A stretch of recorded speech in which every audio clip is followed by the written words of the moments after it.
Will you ever get over that? I don't think anybody will ever get over that. I've asked Bang. No, Can you tell us your view? Hey, where were you at? no. Where were you standing? I was What on the did you say? sideline. I couldn't believe it, though. I don't think anybody could believe it because Marshawn, I just remember, you know, the year before we beat the 49ers and Marshawn was rushing the ball very well and we won the game because of him, in my opinion. Although we had that tip and overthrow, there was that big run on the sideline that he got in. And then the next year at Green Bay, he kind of did the same thing and a great thing because Russell was having a bad game. Mm-hmm. So I feel like Marshawn, we kind of rolled Marshawn to get to the Super Bowl. And at that point, and I think that, you know, you should continue to go with him, the hot hand. Doesn't matter. I think at some point. Why do you think they didn't give it to him? I don't think there's no. I think Tell maybe, the truth, Mike. I think maybe Pete lost trust in his own ability. Maybe he didn't lose trust. Maybe not say that.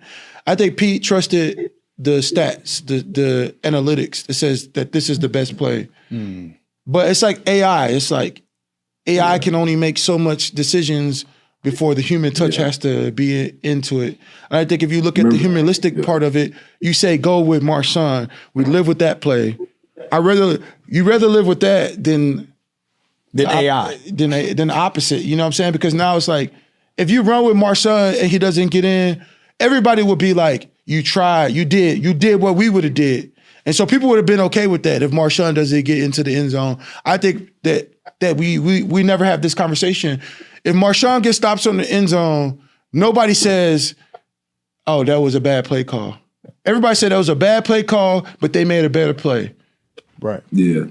You know what I'm saying? If Marshawn gets stopped, do you say you live with it? You say, oh well, Marshawn. They beat us. They beat us. They beat us. Yeah, he did. We went with our best guy. Their best guy beat our best guy. Yeah. That's what you say, right? Man, you know what's so interesting about that play is we used to run that. Remember, Mike? We used to run that play all the time in practice, right? Yeah. You know, Brandon Browner called the play out. He called the play out. Was like, "Hey man, here that play come." So obviously they was talking about that play in their meeting room. Like we used to run that play a lot, but a lot of people just didn't notice it, right? And so Brandon Browner called the play out. They come out in the wrong personnel. They came out in goal line because they thought we was running the ball. We come out 11 personnel or something like that.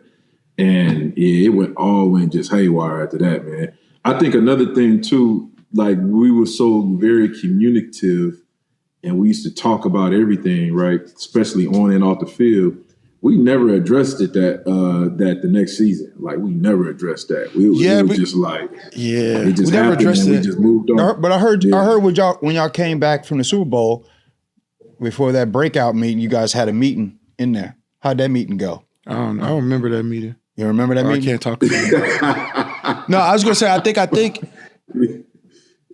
if we win that Super Bowl, we talking about we go to 3. We talking about 3 or 4 because even the next year, yeah, we close to beating Carolina. Like we had some bad plays at the beginning. I mean, I think Russ had a couple interceptions. They scored on defense twice. We gave up one long run. But other than that, they didn't have many yards against us that game. If I think about it again, but if you win the Super Bowl, Cam maybe doesn't sit out those first 2 games of the season. I think that even if we win the Super Bowl, it is. I think it's more about like, you know, that we got Marshawn was injured that next year, when he had like the back injuries and stuff like that. He didn't play full all the way. So I think that was kind of their kind of situation. I think if you win that, it's just like the morale is better. If the morale is better, then you trust the process again. So back to the point about communication and how important that is, do you think that decision at the 1-yard line made it bad for communication and trust going forward after that? I think so, but I think that's also an excuse.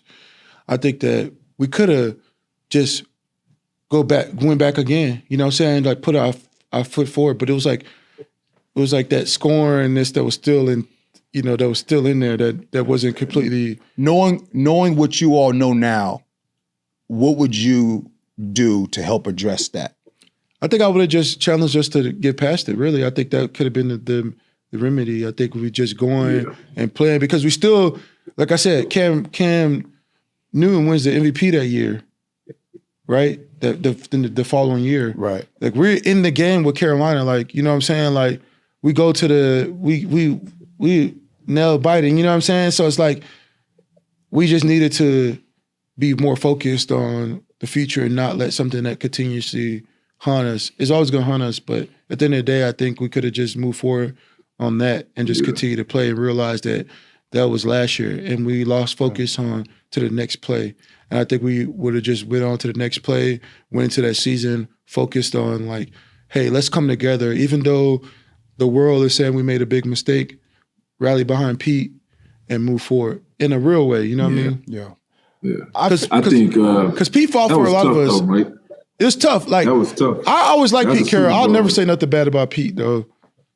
Like I mean, I agree. yeah, I'll never say anything. No, like, I agree. Like overall, my experience with the Seahawks is a great experience. You know what I'm saying? Like I don't feel like that Pete was a bad person. He made a bad decision on the football field, but I think so many other people have put all these kind of conspiracies in the air. It's like, how many times did I jump off sides? How many times did I make a bad play, but never was like compared to Pete making that decision that ultimately thing. But at the end of the day, there was a lot of other games we played and won. Like my whole time in the Seahawks, like we were always competitive for as a defense and a championship team. I think we just, you know, that one thing, if we could have got over it, we could have kept building. Because I know Pete did, you know, Pete moved forward. I think everybody else didn't move forward. I moved forward. I think other people, just like as a unit, we didn't move forward, you know?